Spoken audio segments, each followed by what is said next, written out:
12ஆம் வகுப்பு தமிழ் வழியில் பயிலும் மாணவர்களுக்கு இனிய வணக்கம். நான் உங்கள் இயற்பியல் ஆசிரியர் சந்தான கிருஷ்ணன். சென்ற வகுப்புல மின்னோட்டவியல் பாடத்துல மின்தடையக்கிகளுடைய தொடர் இணைப்பு மற்றும் பக்க இணைப்பு பார்த்தோம். இப்போ நம்ம பார்க்க போற தலைப்பு கார்பன் மின்தடையாக்கிகளில் நிற குறியீடுகள். அதாவது ஒரு மின்சுற்றுல நம்ம பயன்படுத்துற எல்லா மின்சாதனங்களும் ஒரு மின்தடைய அந்த மின்சுற்றுல ஏற்படுத்தும். அது மட்டும் இல்ல, கடத்திக்கும் ஒரு மின்தடை மதிப்பு உண்டு. ஆனா ஒரு மின்சுற்றுல ஏதோ ஒரு இடத்துல ஒரு வரையறுக்கப்பட்ட குறிப்பிட்ட மின்தடை மதிப்பு தேவைப்படும் போது நம்ம கார்பன் மின்தடையாக்கிகளை பயன்படுத்துறோம். கார்பன் மின்தடையாக்கி அப்படின்னா என்னன்னு பாத்தீங்கன்னா, பீங்கான் உள்ளகமா கொண்டு அது மேல கார்பன் படிகத்தை வார்த்து ஒரு சிறிய காம்போனன்ட், அதாவது சிறிய கருவி செஞ்சிருப்பாங்க. இதுக்கு பேர் தான் மின்தடையாக்கி. இந்த மின்தடையாக்கி ஒரு குறிப்பிட்ட வரையறுக்கப்பட்ட மின்தடை மதிப்பை மின்சுற்றுக்கு கொடுக்கும். அந்த மின்தடை மதிப்புகளை தெரியப்படுத்துறதுக்காக அந்த மின்தடையாக்கி மேல நிற கோடுகள், நிற வளையங்கள் குறிக்கப்பட்டிருக்கும். அந்த நிற வளையங்களை வச்சு அந்த மின்தடையாக்கியோடைய மின்தடை மதிப்பை எப்படி கண்டுபிடிக்கலாம்ன்றதை இப்ப நம்ம பார்க்கலாம். இந்த கார்பன் மின்தடையாக்கியானது எப்படி இருக்கும்னு இப்ப நம்ம பார்க்கலாம். இது பார்க்கறதுக்கு ஒரு டியூப் மாத்திர மாதிரி இருக்கும், அதாவது ஒரு டேப்லெட் மாதிரி இருக்கும், சின்னதா இருக்கும்.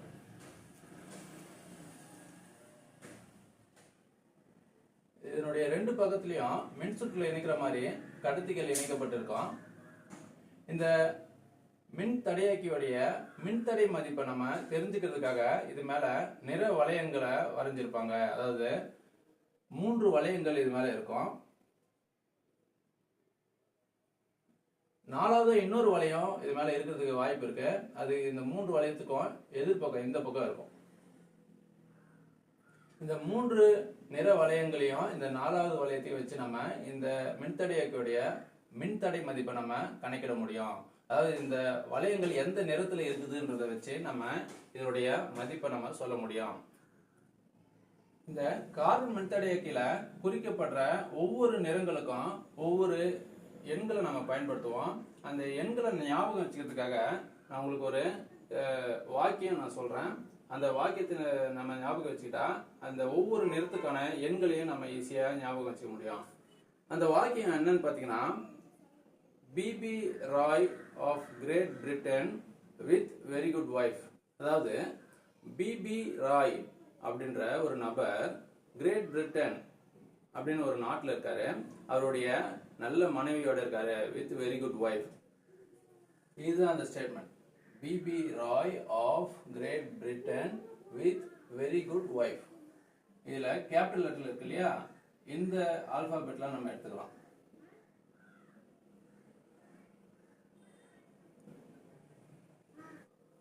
இந்த பி வந்து பிளாக், இந்த பி வந்து பிரவுன், ஆர் வந்து red, orange, Y yellow,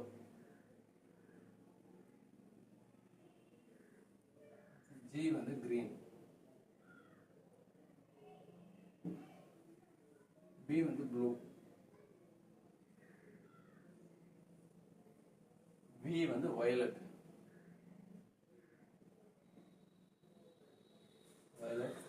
G வந்து கிரே, டபிள்யூ வந்து ஒயிட். இப்ப இங்க பாத்தீங்கன்னா 1 2 3 4 5 6 7 8 9 10 10 நிறங்கள் இருக்கு. இந்த முதல் 3 வளையங்கள் இருக்கு இல்லையா, நிற வளையங்கள். இந்த 3 நிற வளையங்கள் இந்த 10ல ஏதாவது ஒரு நிறத்துல இருக்கும்.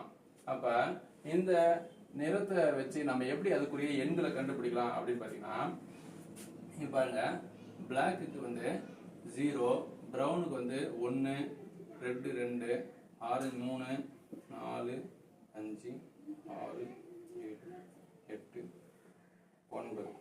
இந்த மாதிரி அந்த நிறங்களுக்கு நேரா இருக்கிற எண்களை நம்ம பயன்படுத்தி அந்த மின்தடை மதிப்புகளை நம்ம கண்டுபிடிக்கலாம். இந்த பிளாக் நம்ம இந்த நிறங்களை நான் தமிழ்ல இந்த பக்கம் எழுதுறேன் பாருங்க. கருப்பு, பழுப்பு, பிரவுன்னா பழுப்பு, ஊதா, கிரீனா சாம்பல், சாம்பல் நிறம், ஒயிட்னா வெள்ளை. இதுக்கப்புறம் மின்தடையோட 4வது ஒரு வளையம் இருக்கு இல்லையா, அதுக்கு இந்த 3 வளையங்களுக்கு எதிர்பக்கம் அந்த வளையம் வந்து எந்த நிறத்தில் இருக்கும் அப்படின்னு பாத்தீங்கன்னா, அது வந்து தங்கம், கோல்டு கலர்ல இருக்கலாம், இல்ல சில்வர், வெள்ளி நிறத்தில் இருக்கலாம். அதாவது இந்த 4வது வளையம் என்ன சொல்லுதுன்னா, இந்த மின்தடையக்குடைய மாறுபடும் அளவை சொல்லுது. அதை இங்கிலீஷ்ல டாலரன்ஸ் அப்படின்னு சொல்லுவோம். இந்த மின்தடையக்குடைய மின்தடை மதிப்பை இந்த 3 வளையங்களை வச்சு கண்டுபிடிச்சிடலாம். ஆனா இந்த மின்தடை மதிப்பானது எப்பயுமே மாறாம இருக்குமா அப்படின்னு சொல்ல முடியாது. கொஞ்சம் வெப்பநிலையை பொறுத்து கொஞ்சம் மாற்றம் ஏற்படும். அது எந்த அளவுக்கு மாற்றம் ஏற்படும் அப்படின்றத இந்த 4வது வளையம் சொல்லும். இப்ப தங்க நிறத்துல அந்த வளையம் இருந்ததுன்னா, இந்த மின்தடையக்குடைய மின்தடை மதிப்பு 5% மாறுபாடு அடையிறதுக்கு வாய்ப்பு இருக்கு அப்படின்னு அர்த்தம். அதாவது 5% குறையலாம், 5% கூடலாம். இதே வெள்ளி நிறத்துல இந்த வளையம் இருந்ததுன்னா, 4வது வளையம் இருந்ததுன்னா, இங்க மின்தடை மாறுபாடானது 10% இருக்கும். அதாவது 10% மின்தடை மதிப்பு குறையலாம், இல்ல 10% உயரலாம். இதே வளையமே இல்லைன்னா, 4வது வளையம் இல்லாம இருந்ததுன்னா, 4வது வளைய மாற்றதா இருந்ததுன்னா, அங்க மின்தடை மாறுபாடு அளவு 20% இருக்கும். இப்ப இங்க எழுதியிருக்குது இது 4வது வளையத்திற்கானது. இங்க எழுதியிருக்கும் பாத்தீங்களா, இந்த நம்பர் வந்து இந்த 3 வளையங்களுக்கானது. இப்போ உதாரணத்துக்கு இந்த மின்தடையாக்கில முதல் 3 வளையங்கள் இருக்கு இல்லையா, இதுல முதல் வளையம் வந்து பச்சை நிறத்துல இருக்கிறதா எடுத்துக்கலாம்.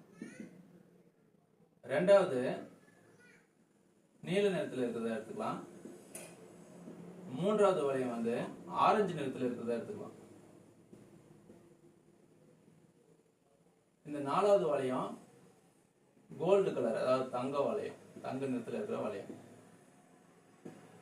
இப்ப இந்த மின்தடையோட மதிப்பை எப்படி கண்டுபிடிக்கலாம் அப்படின்னு பாத்தீங்கன்னா, இங்க பச்சை நிற வளையம் இருக்கு. அப்ப முதல்ல நம்ம பச்சை நிறத்துக்கான எண் பார்க்கணும். பச்சை நிறத்துக்கான எண் வந்து 5.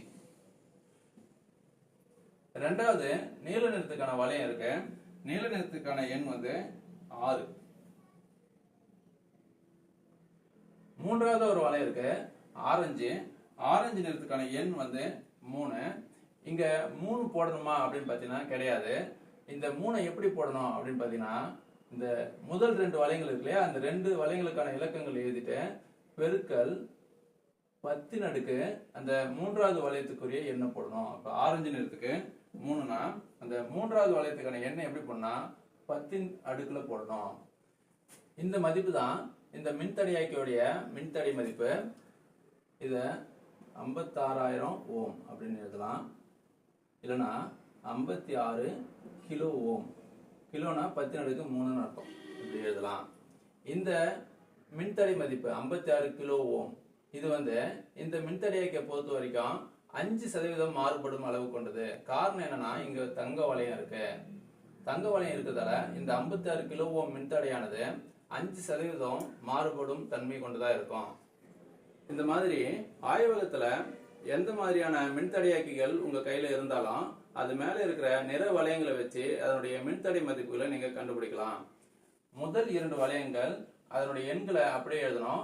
3வது வளையத்தோட நிறத்தை மட்டும் நீங்க 10 எழுதி அதை இந்த முதல் 2 எண்களோட நீங்க வந்து பெருக்கணும். இதுதான் வந்து அதனுடைய மின்தடை மதிப்பு. அதனுடைய மாறுபடும் அளவு 4வது வளையத்தை வச்சு நீங்க கண்டுபிடிக்கலாம். இப்போ என்கிட்ட ஒரு மின்தடையாக்கி இருக்கு. இதுல முதல் 3 வளையங்களுடைய நிறங்கள் பாருங்க. முதல்ல இருக்கிறது பழுப்பு நிறம், 2வது கருப்பு, 3வது கருப்பு, 4வது தங்க நிற வளையம் இருக்கு. அப்ப பழுப்பு நிறத்துக்கான எண் வந்து 1, கருப்பு நிறத்துக்கு 0. அப்ப முதல்ல பழுப்பு நிறத்துக்கு 1, கருப்பு நிறத்துக்கு 0, 10 வந்துருச்சு. இப்போ 3வது வளையத்தை அதனுடைய எண்ணை 10 எழுதணும். 10⁻0 ஏன்னா இங்க கருப்பு வளையம்.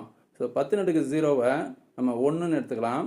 அப்போ இங்க இருக்கிற மின்தடையாக்கியோடைய மின்தடை மதிப்பு 10 ஓம். இது 5% மாறுபடும் அளவு கொண்ட மின்தடையாக்கி. ஸோ இந்த மின்தடையாக்கி வந்து 5% மாறுபடும் அளவு கொண்ட ஒரு 10 ஓம் மின்தடையாக்கி. இது பார்த்தீங்கன்னா வீடுகளில் டியூப் லைட்டில் பயன்படுத்துகிற ஒரு எலக்ட்ரானிக் சோக்கு. இந்த சோக்கில் சர்க்கியூட்டில் பார்த்தீங்கன்னா வெவ்வேறு மதிப்புடைய மின்தடையாக்கிகள் இருக்குது பாருங்கள். இதில் மொத்தம் 6 மின்தடையாக்கிகள் இணைக்கப்பட்டிருக்கு. அதனுடைய நிற வளையங்கள் மாறுபட்டிருக்கு பாருங்கள். அந்த 4 மின்தடையாக்கிகள் ஒரே மதிப்புடையதாக இருக்குது. அதுக்கப்புறம் இங்கே இருக்கிற சைடில் இருக்கிற ஒன்று, அப்புறம் கீழே இருக்கிற ஒன்றோடைய மின்தடை மதிப்புகள் மாறி இருக்கிறது உங்களுக்கு தெரியும். இதில் இருக்கிற நிற வளையங்களை வச்சு நீங்கள் அதனுடைய மின்தடை மதிப்புகளை நீங்கள் கண்டுபிடிக்கலாம். இப்போ அடுத்ததாக வெப்பநிலை சார்ந்த ஒரு மின்தடையாக்கியோடைய மின்தடை மதிப்பு எப்படி மாறுபடுது அப்படின்னு பார்க்கலாம். இதே மாதிரி ஒரு கடத்தியோடைய மின்தடையும் வெப்பநிலை சார்ந்து மாறுபாடு அடையக்கூடியதாக தான் இருக்கும். இப்போ உதாரணத்துக்கு ஒரு கடத்தி எடுத்துக்கலாம். இது ஒரு கடத்தி. இந்த கடத்திக்கு ஒரு குறிப்பிட்ட மின்தடை மதிப்பு இருக்குன்னு பார்த்தோம். இந்த மின்தடை மதிப்பானது இந்த கடத்தியோட வெப்பநிலை ஒரு குறிப்பிட்ட வெப்பநிலையில் இருக்கும்போது தான் மாறிலியா இருக்கும், அதாவது மாறாம இருக்கும். இந்த கடத்தியோட வெப்பநிலை உயர்ந்தாலோ இந்த கடத்தியோட வெப்பநிலை குறைந்தாலோ இந்த மின்தடை மதிப்பானது அதுக்கு தகுந்த மாதிரி மாறும். உதாரணத்துக்கு இந்த கடத்தியோட வெப்பநிலை உயருது அப்படின்னு அதிகமாகுது அப்படின்னு எடுத்துக்கிட்டோம்னா இந்த மின்தடை மதிப்பும் அதிகமாகும். இந்த கடத்தியோட வெப்பநிலை குறைஞ்சா இந்த மின்தடை மதிப்பும் குறையும். அதாவது இந்த கடத்தியோடைய மின்தடையானது இந்த கடத்தியின் வெப்பநிலைக்கு நேர் விகித பொருத்த முடியாது. ஒரு கடத்தியோடைய மின்தடையை கேபிட்டல் ஆர்னு குறிப்பிடுவோம். அந்த கடத்தி பொருளின் மின்தடை எண் இது வந்து நம்ம ரோ அப்படின்னு குறிப்பிடுவோம். RHO ரோ அப்படின்னு பார்த்தோம். இப்போ இந்த கடத்தியின் மின்தடை எண்ணும் வெப்பநிலையை சார்ந்து மாறுபாடு அடையக்கூடியது தான். இப்போ உதாரணத்துக்கு T0 அப்படின்னு ஒரு வெப்பநிலை. Tன்றது டெம்பரேச்சர் வெப்பநிலை அப்படின்னு அர்த்தம். T0 டிகிரி சென்டிகிரேட்ல ஒரு கடத்தியோடைய மின்தடை எண் ρ0 அப்படின்னு எடுத்துக்கலாம். அந்த கடத்தியோடைய வெப்பநிலை மாறுபாடு அடையும் போது அதிகரிக்கிறதா நினைச்சுக்கலாம். இந்த கடத்தியோட வெப்பநிலை T டிகிரி சென்டிகிரேடுக்கு உயரும் போது அந்த மின்தடை எண்ணை நம்ம ரோன்னு எடுத்துக்கலாம். இந்த T0 ρ0 ρ இது எல்லாத்தையுமே தொடர்புபடுத்துற ஒரு சமன்பாடு இருக்கு. ρT is equal to ρ0 into 1 plus alpha into T minus T0. இந்த சமன்பாடை 1 எடுத்துக்கலாம். T டிகிரி சென்டிகிரேட்ல இருக்க மின்தடை எண்ணை ρT அப்படின்னு குறிப்பிடுவோம். இங்க ஆல்பான்றது மின்தடை வெப்பநிலை எண். இந்த சமன்பாடு 1ல இருந்து இந்த ஆல்பாவோட மதிப்பை நாம கொண்டு வரலாம். இந்த ρ0வை இதுக்குள்ள பெருக்கலாம். அப்ப ρT is equal to 1ஓட இதை பெருக்கும்போது ρ0 இருக்கும் பிளஸ் இது கூட பெருக்கும்போது ρ0 into alpha T minus T0. இப்ப ρ0 இந்த பக்கம் கொண்டு வரலாம். இப்ப ρT minus ρ0 is equal to ρ0 alpha T minus T0. இப்போ நமக்கு ஆல்பா தான் வேணும். இப்போ ρ0 into T minus T0 இந்த பக்கம் கொண்டு வரலாம். இப்போ alpha is equal to ρT minus ρ0 divided by ρ0 into T minus T0 அப்படின்னு கிடைக்கும். இங்க ρT minus ρ0 அப்படின்றது மின்தடை எண்ணில் ஏற்பட்ட மாறுபாடு. இது எதனால ஏற்பட்டது? இங்க வெப்பநிலையில மாறுபாடு ஏற்பட்டிருக்கு. அதாவது T minus T0ன்றது வெப்பநிலையில் ஏற்பட்ட மாறுபாடு. இப்போ இந்த மின்தடை எண்ணை எப்படி வரையறுக்கலாம்? மின்தடை வெப்பநிலை எண்ணை எப்படி வரையறுக்கலாம் அப்படின்னு பார்த்தீங்கன்னா 1 by ρ0 into delta ρ divided by delta T அப்படின்னு எடுத்துக்கலாம். அதாவது இது வந்து மின்தடை எண்ணில் ஏற்பட்ட மாறுபாடு. எதனால ஏற்பட்டது? இங்க வெப்பநிலை மாறுபாடு ஏற்படும் போது இங்க மின்தடை எண்ணில் மாறுபாடு ஏற்பட்டது. இதுதான் வந்து வெப்பநிலை மின்தடை எண். இப்போ உதாரணத்துக்கு ஒரு 10 டிகிரி சென்டிகிரேட்ல இருந்து 20 டிகிரி சென்டிகிரேடுக்கு வெப்பநிலை உயர்றதா எடுத்துக்கலாம். அப்ப டெல்டா Tன்றது 20 மைனஸ் 10. அப்ப டெல்டா Tன்றது 10 டிகிரி சென்டிகிரேட். அப்ப இந்த டெல்டா ரோன்றது 10 டிகிரி சென்டிகிரேட் வெப்பநிலை உயர்வுக்கு ஏற்பட்ட மின்தடை எண் மாறுபாடு. அப்ப ஆல்பா எப்படி வரையறுக்கலாம்? 1 டிகிரி வெப்பநிலை உயர்வுக்கு ஏற்பட்ட மின்தடை எண் மாறுபாடு டிவைடட் பை அந்த T0 டிகிரி இருக்கு இல்லையா, அந்த வெப்பநிலையில இருக்கிற மின்தடை எண்ணுக்கும் உள்ள விகிதம் அப்படின்னு நம்ம வரையறுக்கலாம். இப்போ இந்த ஆல்பா மின்தடை வெப்பநிலை எண்ணுக்கான வரையறை பாருங்க. மின்தடை வெப்பநிலை எண் என்பது 1 டிகிரி வெப்பநிலை உயர்வில் ஏற்படும் மின்தடை எண் அதிகரிப்பிற்கும் T0 வெப்பநிலையில் உள்ள மின்தடை எண்ணுக்கும் இடையே உள்ள விகிதமாகும். இங்க பாத்தீங்கன்னா மின்தடை எண் அதாவது ரோ மின்தடை எண்ணை வச்சுக்கிட்டு நம்ம மின்தடை வெப்பநிலை எண் ஆல்பாவோட மதிப்பு கண்டுபிடிச்சோம். ஆனா இந்த மின்தடை எண்ணானது இங்க கடத்தியோடைய மின்தடையோடைய நேர் விகித பொருத்த முடியுது. அதாவது மின்தடை ஆருக்கு இந்த ரோவானது நேர் விகித பொருத்த முடியுது.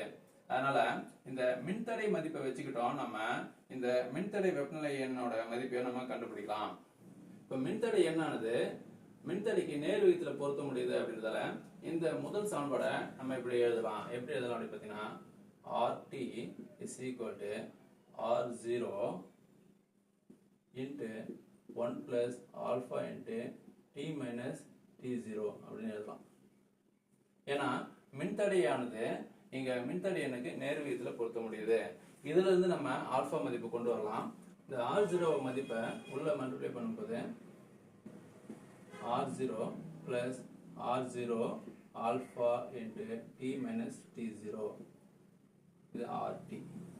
R0 இந்த பக்கம் கொண்டு வந்துட்டா RT minus R0 is equal to R0 alpha T minus T0. இப்போ நமக்கு ஆல்பாவோட மதிப்பு தான் வேணும். Alpha is equal to RT minus R0 divided by R0 into T minus T0. இங்க RT minus R0 அப்படின்றது என்னன்னு பாருங்க. R0ன்றது T0 டிகிரி வெப்பநிலையில இருக்கிற மின்தடையோட மதிப்பு.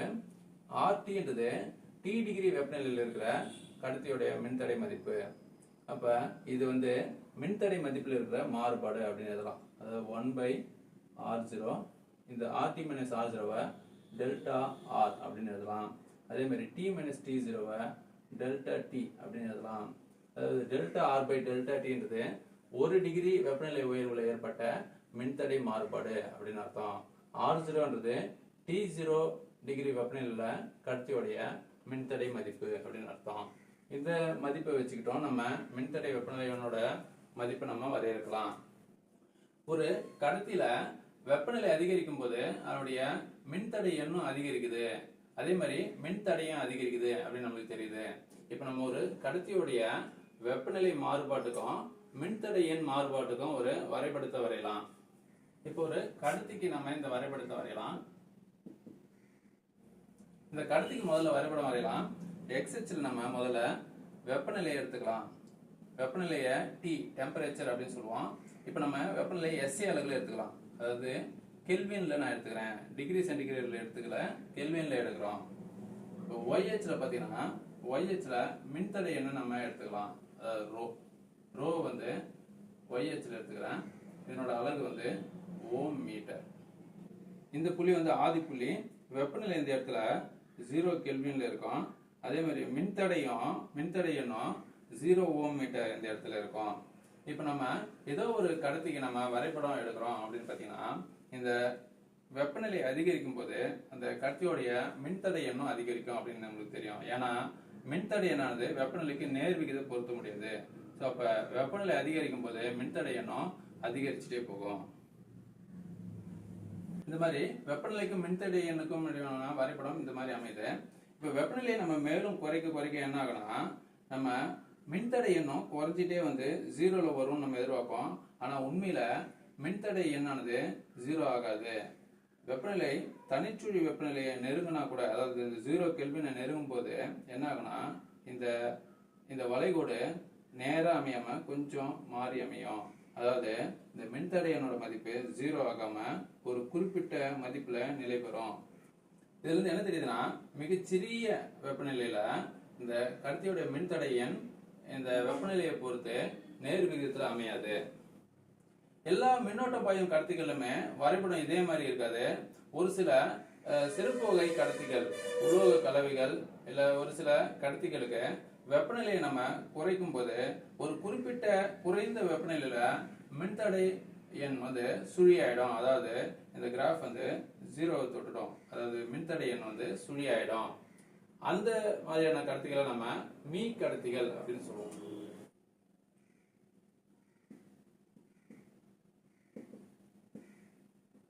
மீ கடத்திகள். மீ கடத்திகள்னா மின்தடை எண் வந்து 0ன்னு அர்த்தம். அதாவது இந்த கடத்தில மின்தடையே இருக்காது. அதாவது மிக குறைந்த வெப்பநிலைகள்ல சில குறிப்பிட்ட கடத்திகள் அதனுடைய மின்தடை எண்ணை சுழியா வச்சிருக்கோம். அதனால அதுல மின்தடையே இருக்காது. இந்த கடத்திகளை, இந்த மாதிரியான கடத்திகளை மீ கடத்திகள் அப்படின்னு நம்ம சொல்றோம். இதை முதல்ல காமர்லிங் ஒன்ஸ் அப்படின்றவரு கண்டுபிடிச்சாரு. அவர் எதில் கண்டுபிடிச்சாரு அப்படின்னு பார்த்தீங்கன்னா பாதரசத்துல கண்டுபிடிச்சாரு. பாதரசம்ன்றது ஒரு கடத்தி. பாதரசத்துடைய வெப்பநிலையை 4.2 கெல்வின் அளவுக்கு குறைக்கும் போது அதனுடைய மின்தடை எண் 0 ஆயிடுது, சுழி ஆயிடுது. அதாவது மின்தடையே இல்லாம மின்னோட்டத்தை கடத்தும் பண்பை அது பெறுது அப்படின்றத அவர் கண்டுபிடிச்சாரு. இப்ப நம்ம கடத்திக்கு வெப்பநிலை சார்ந்து அவருடைய மின்தடை எண் எப்படி மாறுபடுதுன்னு பார்த்தோம். இதே ஒரு குறை கடத்திக்கு எப்படி மாறுபடுது அப்படின்னு பார்க்கலாம்.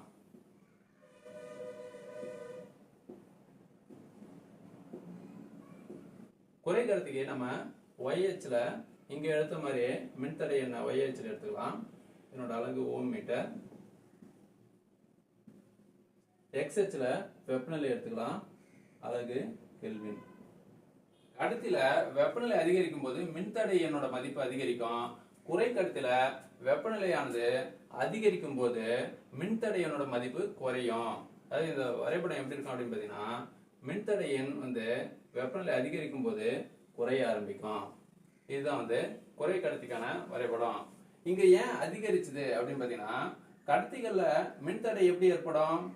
கட்டற்ற எலக்ட்ரான்கள் அந்த கடத்தியில் நகரும் போது அங்க அணுக்கள் அயனிகளோட அது மோதல் வரும், அதனால மின்தடை ஏற்படும். இப்ப வெப்பநிலை அதிகரிக்கும் போது எலக்ட்ரான்களோட மோதல் வந்து அதிகரிக்கும், அதனால மின்தடை மதிப்பு அதிகரிக்கும். அதனால மின்தடை எண்ணோட மதிப்பும் அதிகரிக்குது. இது ஆப்போசிட்டா அப்படியே குறை கடத்தில பாத்தீங்கன்னா இந்த குறை கடத்தில இருக்கிற அணுக்கள்ல கட்டற்ற எலக்ட்ரான்கள் அவ்வளவா இருக்காது. அந்த குறை கடத்தில ஒரு குறிப்பிட்ட அளவிலான எலக்ட்ரான்கள் தான் இருக்கும், நிறைய எலக்ட்ரான்கள் இருக்காது. அதனால மின்னோட்டத்தை அதிகமா கடத்த முடியாது. இப்ப நம்ம வெப்பநிலையை அதிகரிக்கும் போது என்ன ஆகும் அப்படின்னு பாத்தீங்கன்னா அந்த வெளிவட்ட பகுதியில் இருக்க எலக்ட்ரான்கள் அணுக்கருவோட கட்டுப்பாட்டில இருந்து வெப்ப ஆற்றல்னால வெளியேறும். அப்ப கடத்துதலுக்கு, மின் கடத்துதலுக்கு நிறைய எலக்ட்ரான்கள் உருவாகும். அதனாலதான் இங்க வெப்பநிலை அதிகரிக்கும் போது மின்தடை எண் குறையுது. அதாவது மின்னோட்டம் பாயிற கடத்துதிறன் வந்து அதிகரிக்குது.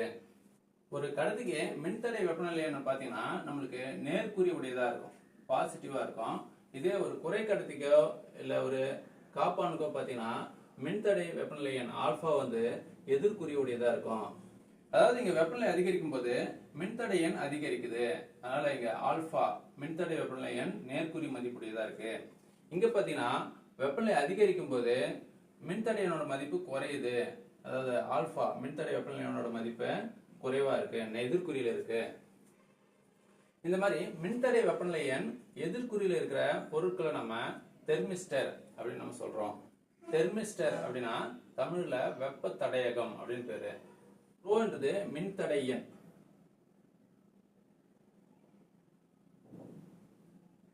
மின்தடை எண் வந்து நம்ம ரோ அப்படின்னு சொல்லுவோம். இதுக்கு தலைகீழ் மதிப்பு ஒன்று இருக்கு, மின் கடத்து எண். மின் கடத்து எண் அதை வந்து சிக்மா அப்படின்னு சொல்லுவோம். சிக்மான்றது மின்தடை எண்ணுடைய தலைகீழ் மதிப்பு.